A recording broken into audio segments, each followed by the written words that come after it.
So I just wanted to talk about anxiety and like the fear of being perceived because I'm someone who was diagnosed with anxiety in my early 20s. And then in my 30s, I found out it was actually ADHD and was diagnosed with ADHD. Um, and I also now, knowing so much more, I think I'm probably autistic as well because I seem to meet a lot of that criteria. I'm not sure if I'm ever going to go down getting diagnosed for autism just because at this point, it's it's not going to change anything. Um, but yeah, like I really have that strong fear of being perceived. Like I really, it's weird because like I could do like a presentation in front of someone. I could like if I was in a band or whatever, I could stand up on stage and play in front of a crowd or whatever.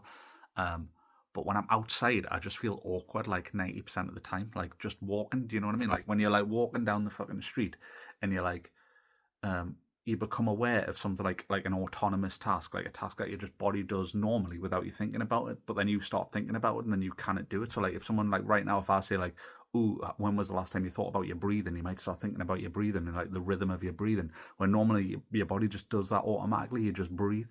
But then when you think about it, you're like, "Oh fuck, how do I put it back onto fucking autopilot?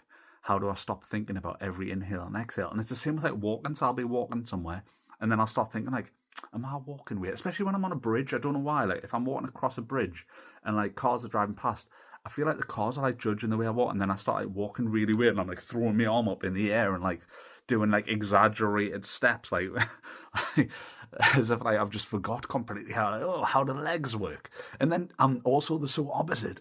Excuse me. I'm so like the opposite where I feel bad for other people in that situation where I feel like because I'm on a bridge and I'd think, ooh, I'm being perceived. If I'm driving across a bridge, I don't look at people on the bridge because I think, oh, they probably think that everyone's staring at them on the bridge. Like, what is that? Like, what is that? Like, that's such a weird anxiety. And also another thing I get is like, I hate when people are like near us. Like, I feel judged the whole time that they're near us. So if I'm on the train and then someone's like, say I'm at the window seat, um, I'm on the train, then someone sits next to us. I become very aware of like what I'm watching on my phone to the point where I feel awkward and I have to put my phone away.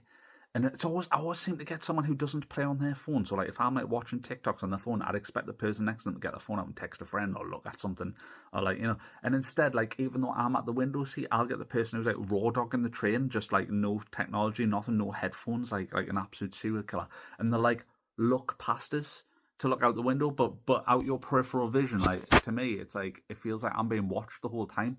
So then every like so often I have to like look to make sure that they're not looking at us, and I just can't feel comfortable that whole time. So yeah, outside sucks. I think the moral of the video.